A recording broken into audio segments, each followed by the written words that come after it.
Hi, I'm Rachel, and welcome to my channel, Bricoleuse, where I share tricks and techniques from over 25 years working as a costume craftsperson. In the performing arts, sometimes masks are purchased in the desired styles, maybe the paint customized or the fit adjusted for comfort or safety.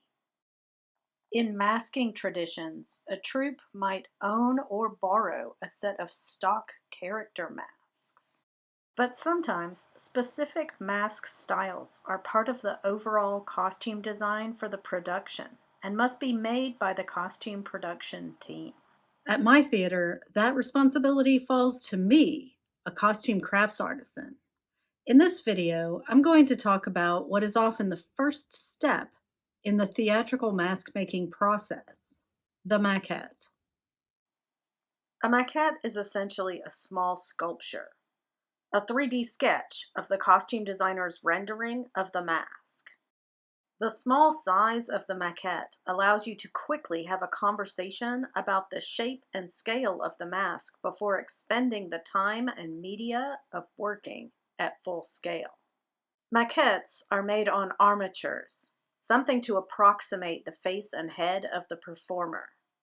In this case, half a styrofoam egg. I often use polymer clay to sculpt the maquette. It allows for more detail than air-dry clays and hardens when baked in an oven. Cover a piece of foam core and your half egg with aluminum foil. This allows you to transfer just the clay and foil to the oven when you're ready to bake it. Use pins to stabilize the armature on the base for sculpting the maquette. The crossed hash marks represent where the facial features are. I like to sculpt a matrix with polymer clay because it is reworkable before baking but solid afterward. Once the maquette has cooled, you must seal it with a single coat of Sculpey glaze. Then you can paint it with acrylics. Both of these media can be cleaned up or thinned with water.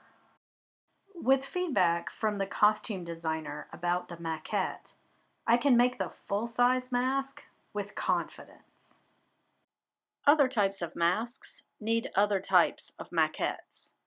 For example, here's a half-scale maquette of paper and tape to test my pattern for the T-Rex in Skin of Our Teeth.